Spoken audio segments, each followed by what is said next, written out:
Love this guy. Love his analysis on ESPN, worldwide leader in sports, and also when he does games with Iron Eagle for the Nets. It's just terrific. Richard Jefferson back on the Rich Eisen Show. How are you, Richard Jefferson? What's going on? I am great, Rich, man. Thank you so much for having me. You bet. So this is crazy. I mean, the world is nuts. The world is nuts is really not many times I don't begin interviews by saying the world is totally nuts, but the world is nuts. And I think, once again, the NBA is at the forefront of what's going on in society. I fully believe that there was a shutdown back in March of 2020 for the country that was more understandable for everybody because the NBA took the step. And I'm wondering what you think of what the NBA is up to right now these days. Richard? Well, I think right now there's probably a lot of confusion because, a lot of the people that are testing positive, are asymptomatic. So I think there was a less regulation of testing if you were a vaccinated player. So they weren't getting vaccinated. And then when I think things started going, they weren't getting tested as much. So then when things started going crazy and they started upping testing, they started realizing that everyone had it. And not literally everyone, but 40% of the guys, probably had it of the people that had been tested. And that put the NBA in a spot of, hey, what do we do? Do I think a shutdown or a bubble is coming? No. Could there be a possible break? Maybe. But ultimately, I think a lot of it has to more do with, getting to Christmas Day. That's such a huge day for the NBA, and it's only 5 days away. But I think right now it's more about regulating, upping the testing, making sure guys are getting booster shots, stuff like that. But yes, it is very, very crazy, and it's not just the NBA. It's all sports right now. But I'm curious to see how they proceed. You're right. The NHL is thinking about pausing through Christmas Day right now. They have a big decision about whether or not to send their players to the Beijing Olympics. That's supposed to come today. The NFL has totally changed the way that they were planning on testing vaccinated players now. And, it's just, like I said, a crazy mixed up world. And then the Nets and the Lakers are scheduled to play 8 Eastern time on Christmas night. And I know we're starting to dig into these games. But before we do, were you surprised that the Nets reversed on Kyrie and said, sure, we'll take you for half the season after all? I think a little bit of surprise. I think most people from a team aspect, in the NBA and in the media space, understood why they said no. It's hard enough to win a championship. Everything's got to go in your favor, and when you add that continuity aspect, of not having a player for home games. Imagine if you're forced into a Game 7, and now you're going to ask. A person, Kyrie, to not play in a Game 7 on the road. We know one of the biggest shots in NBA history was hit by him in a Game 7 on the road. So we can't say, statistically that might not happen. So, but I think now when you're seeing that there's so many players that are in and out, so many players that are testing positive, so much of this stuff is going on that you're kind of thinking all hands are on deck. At the end of the day, our job is to help ourselves win a game and help ourselves position ourselves for the postseason. And I think it's difficult as is, but I think adding Kyrie in this moment, I think does make more sense than it doesn't. Okay. When you're talking about playing, guys like David Duke Jr., when you're talking about playing guys like Kessler 25 minutes to get through a season. And everyone's going to be cool with it, and the Nets can handle it, right? Like that's what you're saying? That's not for us to determine. That's for the players, and I think the players would welcome him. I think the biggest thing that people need to understand is this was not a NBA rule. This was not a Nets rule. The vaccine is a city mandate. Right. So any frustration should, and I shouldn't say frustration, but any questions should be directed at the team, not the NBA. There are other players that are unvaccinated. They just aren't playing in the New York tri-state area, which was one of the hardest hit with COVID. Right. So you understand why they are ultra cautious. If he was playing in Houston, this would not be an issue. So it's more of the location than it is, the teams and his teammates. Richard Jefferson here on the Rich Eisen Show from ESPN, Yes Network, and more. So let's jump into it, man. I sure hope that Jordan Poole and Andrew Wiggins can come off of their COVID list and nobody else gets it, obviously, between now and then, and that the Suns come in nice and healthy to Warriors Suns. They have been some fun games to watch already this year. I know Devin Booker hurt himself in one of them, and the Suns still won it. I'm so looking forward to that one on Saturday. I think people underestimate this Phoenix team. Like, go back and look at the postseason, and we can talk about Chris Paul, obviously, is having another All-NBA quality season. But go back and look at that postseason last year. They won games. They closed out a team without Chris Paul. Like that, think about how hard that is to lose arguably your most important player or most veteran player during a playoff run, especially with all the young players.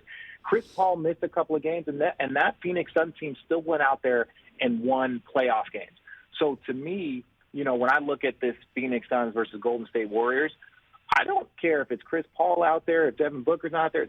That team and Monty Williams has that team playing such a unique and together brand of basketball that it's just, whoever they put out there, I think it's going to be a quality game. Obviously, we hope everyone is healthy. But even regardless, if there's one or two key players missing, I still think it's going to be an amazing game. Well, I mean, your name comes up often around here, Richard, because you were one of the many.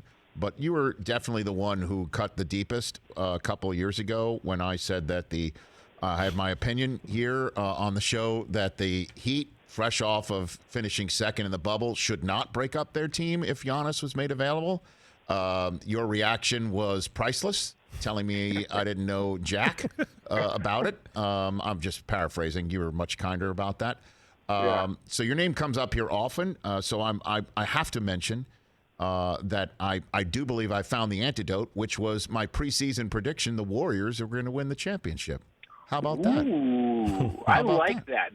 That is so much better than not taking a 26 or 27-year-old Giannis onto the Antetokounmpo. Yeah. Like, it's kind of like the people that were like, I saw some tweets the other day when people were like, now that the Cavs are good, like Braun, listen, Braun, we do not want LeBron James to come in here and mess. It's like, shut up. Anyone that says that, don't talk to me. It didn't work out well the last time? You didn't like going to 4 or 5 straight finals? You didn't like that? Shut up. If LeBron James showed up and said he's changing the name to the LeBronettes, Cleveland, deal with it because you're going to be excited at the result. But I think the Golden State Warriors have done an outstanding job of adding some veterans, bringing back Andre Iguodala. But the development, you cannot discount the amount of development that's gone on with Jordan Poole, Toscano Anderson. We're all waiting to see, what. God, what's the big fella's name? He hadn't played all damn year. Yeah, Wiseman. What Wiseman's going to bring to the table. You hope that he can have a development similar to DeAndre Ayton, where he's a great roller, possible throw into the post, space guy. But the Warriors have every component. I will say it concerns me a smidge that they were planning on having Klay Thompson available probably a week or so before Christmas Day, so he would play maybe 1 or 2 Christmas Day game or 1 or 2 games and then play on Christmas Day. And now they've pushed it back to January. So not saying that they were like a hard set date and he's regressed, but it's like he's been out for 2 years. He's been training now for 7-8 months, building up, and now they push it in a month. So, I hope that, there's no, lingering effects and that he hasn't regressed any in his timetable. Well, we're 25-6. There's no rush. You know what I mean? And you could use January, February games to get him up to speed. And then by the time April hits, off you go, And, and I just love watching them play. They're so selfless, and they're not selfish. And I just love that Draymond, is still a guy that so many things run through. And there's nobody that Gary Payton II will not try to dunk on, And I just love watching him play. I just think it's just terrific. It's great. Yeah, Bob Myers has done an outstanding job. Like, again, we talk about that development, but, like, Gary Payton II he's been in the league. Right. Like, people make it seem like he's a 28-year-old guy. And everyone knows his dad, so it's not like this guy was flying under the radar. Right. But sometimes you get a guy, and it's like, oh, he fits. Not only does he fit with us, he excels with us. He's not a shooter. He's not necessarily a scorer, but he's a hellacious athlete and a ridiculous aggressive defender. That's what you need. You're like, we need as many talented smalls that we could look. We got enough shooting with Steph and Jordan and Clay, and we got enough shooting, right? You can even go with Wiggins and Otto Porter. We got enough shooting. Who's going to come out here that's going to be a dog on the defensive end? And I think you see that he brings that. So if you got 3 shooters, 4 shooters on the floor, and him, even though he's not a great shooter, like that team has such beautiful balance. And the thing that I love the most is that 2 things. One, Steph is the biggest encourager of all of these young guys. Like, he is cheering on the bench. He's jumping up and down. And 2, all of these guys want to see Steph succeed. So there is no, I want to get mine. They're like, oh, Steph's got it going. Fire it up, Steph. Fire it up. Let's go. Let's get him screens. Let's do this stuff. And it took a while, I think, for those young players in the last couple of years to learn how to play a movement-style ball with Steph. But now that they figured it out, they are dominating. So Warriors and Suns, again, at 5 Eastern time, right in the middle of the day. We're knocking on wood that it's going to stay the same. And then, you've got the Nets at Lakers, Mavericks at the Jazz. You're doing that broadcast at 10:30 p.m. Eastern time. Lakers or Jazz for a third team in to crash the Suns-Warriors party here? Which one do you think is more likely, Richard Jefferson? I think more likely today we would obviously say the Utah Jazz. I think the Lakers just can't. They've been trying to get right. They've been trying to get their rhythm, their flow, their confidence. They're just missing so many guys. And we saw this isn't last year kind of dispelled that rumor of let's just get to the postseason healthy and then we'll just talent other teams. Where Phoenix and Golden State play a brand of basketball that, like, if you're not pumping at a high level of continuity on the offensive end, on the defensive end, and communicating they're going to eat you alive. They're going to eat you alive. And so that worries me that Anthony Davis, I did the game where he got hurt. I was doing the game with Beth Mowins in Minnesota.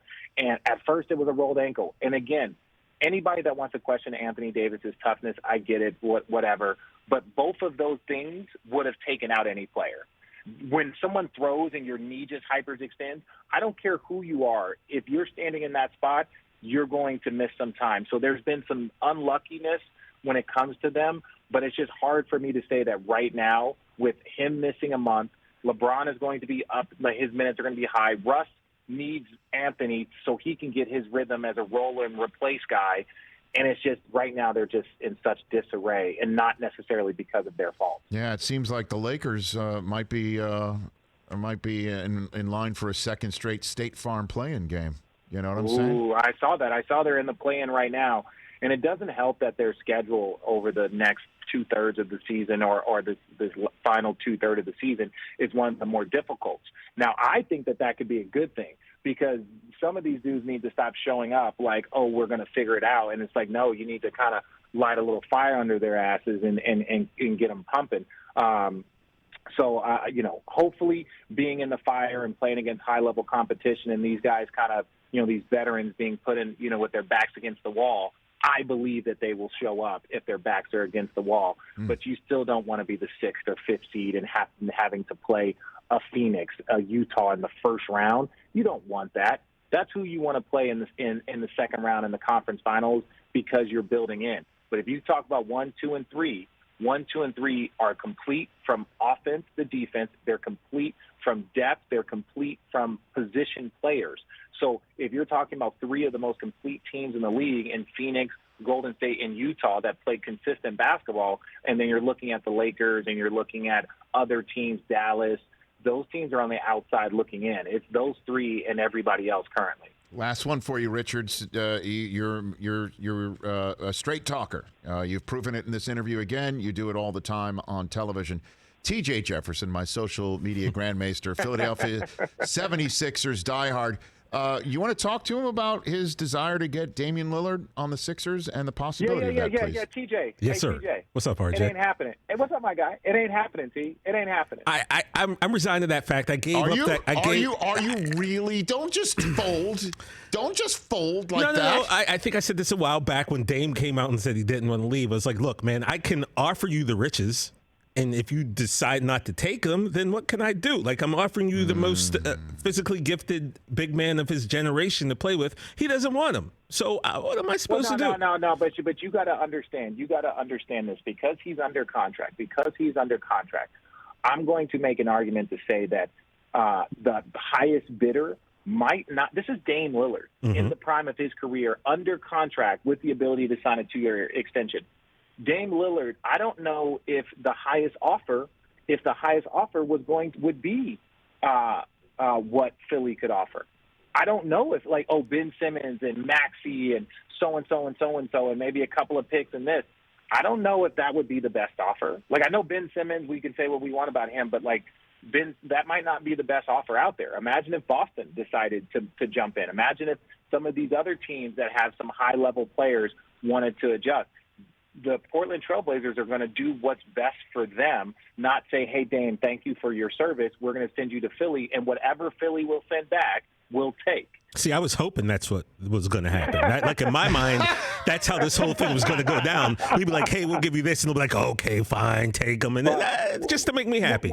Well, using that logic, think about how the value for Ben Simmons has changed, right? Yesterday's price is not today's price. Exactly. So it's they're asking for this, and this for multiple players. And it's same thing happened a couple years ago with James Harden. There was talks about him in Philly. There was talks about him in Boston. And the only team that showed up and was willing to give X, Y, and Z was the Brooklyn Nets. And trust me, if you think that didn't, maybe Danny Ainge decided to go a different direction. If you don't think that Daryl Morey might have been a little frustrated at the fact that they could have gotten James Harden, the Brooklyn Nets were like, hey, if they don't want to come off of it, we'll give you a better offer than all of them. And so people need to understand that just because there is a trade situation possible in Philly, that Portland will accept that as the best offer possible. Well, I mean, Boston, you mentioned Boston. Well, you're just saying not Tatum, but Tatum would say, here's my number 0 or something like that? Is that what you're saying? I'm not getting into this. I'm merely stating that, yes. There was some discussions about James Harden in Boston. There was some discussion about James Harden in Philly. Heavy discussions, whether it was Jaylen Brown, whether it was, sending Ben Simmons in, and there was conversations, yep. And they all fell flat because they felt like the asking price was too high. And then all of a sudden, that asking price is looking a lot better right now. Now, I know James Harden hasn't had a great season, but you would just think that, if you had a healthy James Harden and you had, a Jason Tatum, or had James Harden with Ben Simmons or with Joel Embiid, you would have a monster. But just because the house is for sale doesn't mean that you always often have the right buyers. Richard Jefferson, thanks again. Happy holidays, Merry Christmas, safe travel. Let's do this again in the new year, please. I always enjoy it. I appreciate you. I'm sorry, TJ. You guys are still good. You guys are still good. You got an Akeem Olajuwon level player out there, and Joel Embiid. But you got to find that Clyde Drexler to be next to him. Exactly. How many? Do you got 10, 12 minutes left in the tank? No. Okay. No. They offered in Brooklyn. I'm just kidding. But no. I'm good. All right. Well, thanks for ruining my Christmas. No, You're stop welcome. it. He'll make You're up for it with a great call of Mavericks at Jazz. That's true. To wrap up the quintuple header. Thanks again for the call, My man. Richard. You be well. All right, thank you. Richard Jefferson at RJeff24 on Twitter, at Richard A. Jefferson on Instagram. Hey, you watched all the way to the end. Thanks for that. Watch more right here.